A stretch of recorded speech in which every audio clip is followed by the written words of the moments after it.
Sa ibang balita, patay ang isang dating user at runner umano ng ilegal na droga matapos pagbabarilin sa Caloocan kagabi. Ang insidente na huli camp. Ang mainit na balita hatid ni Von Aquino. Kumakain sa labas ng kanilang bahay ng pagbabarili ng isang dati umanong runner at user ng droga sa General Simon Street, Barangay 81, Caloocan City, alas 11:30 kagabi. Sa kuha ng CCTV ng barangay, makikitang huminto ang motorsiklong ito sa tapat ng bahay ng biktimang si Anthony Abada. Bumaba ang angkas nito, lumapit sa bahay at saka sunod-sunod na pinagbabaril ang biktima.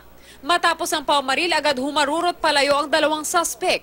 Kwento ng asawa ng biktima, nasa loob siya ng bahay nang makarinig siya ng 2 putok ng baril. Ang 11 anyos daw nilang anak ang nakasaksi sa buong pangyayari. Pagtalikod ko rito, doon ko na nakita yung asawa ko, nakahiga na. Buhay pa po siya eh. Naiisay pa po siya nung nakita ko. Nakita ko yung bumabarit sa kanya, dire-diretso na doon. Hindi na raw niya namukha ng 2 suspect.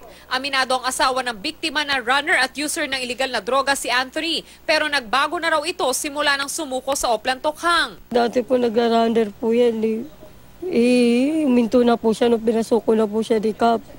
Namasura na lang po siya. Ilang araw niya na sinasabi sa amin, may nagmamansag daw sa kanya lagi nakamotor.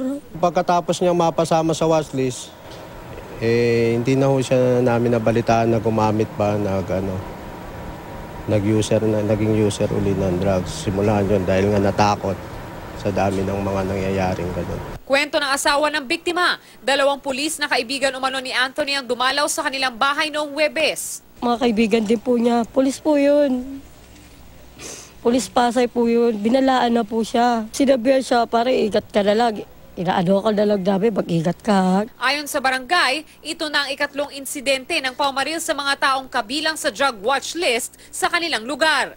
Von Aquino, GMA News.